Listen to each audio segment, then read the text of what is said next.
The year is 1999. Ultraman Gaia has just finished its 51-episode run. It, and the two Ultra previous shows, had been major successes for the company, and Tsuburaya are firmly back in the Tokusatsu game. There's just one small issue. How exactly do they follow up this new trinity of instantly beloved shows? Oh, they'll just air Tiga again. Sure, why not? With no new series to air in the latter part of 1999, a new hero would rise from the non-existent ashes of defeat, filling the void of brand new Ultra content, one to usher in the forthcoming millennia in a new, bold way. Capitalism.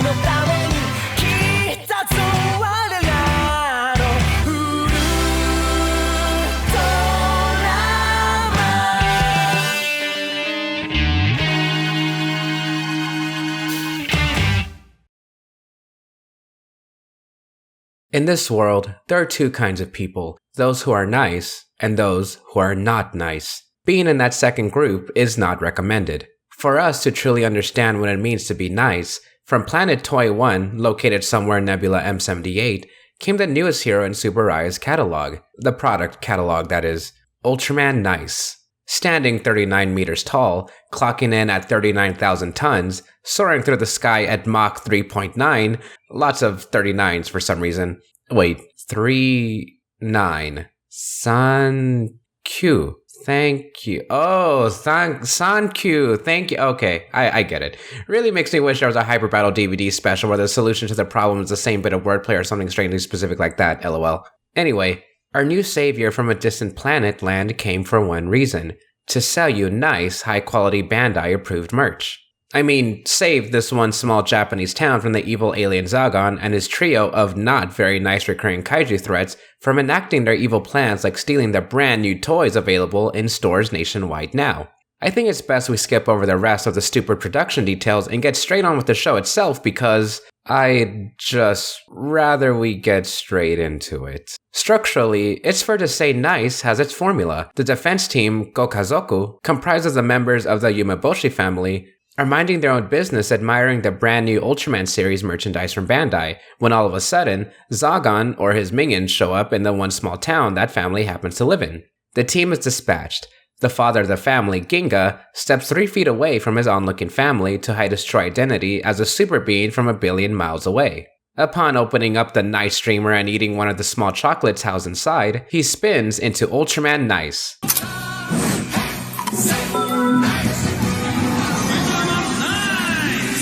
Who may get overwhelmed at first, but he soon nicely takes care of the threats and flies away. That's pretty much what happens in every single episode of this show, which, hey, isn't a bad thing. Plus, they occasionally switch things up, like how this episode takes place on an amusement park instead. The show's pacing is lightning fast. To put it into perspective, this latest paragraph of information is quite literally longer than any single episode of the show. I do think this is really nice though. In my busy life of doing things, I barely have enough time to spare in a day to watch a 25-minute episode of some other stupid series no one likes. So these bite-sized episodes fit nicely around my schedule. The characters are flat, plain and simple. You got the dad, the mom, the kids, and the grandparents, but really, that's all you need. Because they're so simple, there's no risk of you getting to know them and discovering they have flaws or room to grow. Those things aren't very nice. Who wants to get to know characters with flaws? Ew. Nice's host, Ginga, played by Hiroshi Miyasaka, is a 35-year-old father who loves his kids. That's right. If Nice was made today, he'd be the only Ultra whose host was a boomer, which is a very nice thing to see. Old people are the greatest. They're full of wisdom and experience after all. Also, the two grandparent characters looked strangely familiar. Nah, I'm sure it's nothing important. Concept art for the character of Nice himself, by Hiroshi Maruyama, shows how he was always intended to have a unique feature of some kind, whether that being the first Ultra to feature brown in his color scheme, or this thing. Some of these early designs Maruyama would later repurpose into future Ultras. But the design we ended up with is the one that retains an air of familiarity, but still features a quirky new idea to spice things up: the off-center color timer. It's honestly pretty nice overall. What with the smooth body texture, the clearly reused Tiga head mold, or that silver N on his back. It all comes together to make a very sexy design that looks overall very nice. And no, I didn't just say the design was sexy, you're hearing things. I said, nice. His characterization goes a long way in enhancing him. Just look at how elegantly he strikes his foes. He perfectly spins his arms into the thumbs up pose, how he scratches his head in confusion at the thought of something being strange. How much characterization do you have, Ultra 7? You fraud. The enemies are there too, I guess. We gotta talk quickly about the action scenes, which are, guess what? Pretty darn nice. The super fast pacing mentioned before means you'll never get bored of an action sequence lasting too long, and it's varied enough to where you'll always be guessing as to what happens next. Also, suck it, Sentai. Ultraman did the projected backgrounds to make the world look bigger thing nearly 25 years ago. You snooze, you lose. The soundtrack to the series is also just plain nice, as in, there's only one track throughout the entire show's run, but good thing it's an absolute banger.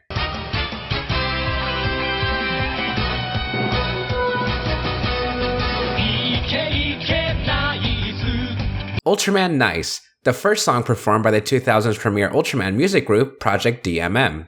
What can I really say other than it's really, really nice? The sense of hope it brings, the lyrics being so touching, and the fact that it's in a major key makes it an unironic bop that I gladly listen to outside of this show a lot. All of the aforementioned elements combined led to a series that can be described eloquently, but wholly appropriately as nice. The beauty that is this magnum opus of the tokusatsu medium was fleeting, however, being undeservedly cut short after a 20-episode run from 1999 to 2000, due to something stupid like a new TV Ultraman show being made and about to start airing or something, I don't know. Even in spite of this, Nice has made numerous, but let's face it, not nearly enough, appearances in feature media, usually paired alongside fellow funny man Ultraman Zerth in stage productions, a decision that definitely does not keep Zerth held down as nothing more than a comedic parody character even though he went through an actual character growth in his movies, but whatever, just laugh at the funny fart joke, haha. Much to my dismay, the series was not featured in Mill Creek's rollout of Ultraman content on physical media, a missed opportunity to be sure. But in 2022, all the original commercials were nicely added to the Subarai Imagination streaming service, now with an all-new shining disclaimer about how none of the products shown are unavailable to buy anymore, unless, you know how to use Yahoo Auctions. To the delight of millions, Nice made a true comeback in Koichi Sakamoto's latest peak fiction, Ultra Galaxy Fight, The Destined Crossroad, which, yes, is only peak fiction because Nice is in it, but not for long enough. Why do you have to disappoint us like that, Sakamoto? I thought you were one of the nice ones. Okay, you're gonna become nice too. That's it. I'll be writing a long-winded rant on the subreddit on how personally offended I am, or whatever people do nowadays. In conclusion, I think I've made...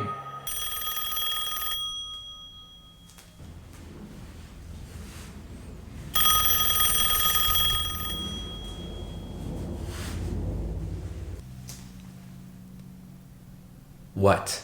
This has gone far enough. You said this wasn't going to turn out like this. You want me to talk about Dr. Egg from the Ultra Egg series? This isn't over, you know. They know exactly where you are.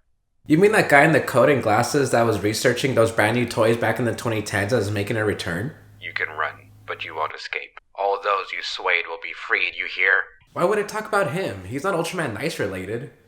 He probably doesn't even know who Ultraman Nice is. Huh? No, I swear, it was just a misunderstanding. I'm nice! You know, I've been curious on why the treatment hasn't been working on you.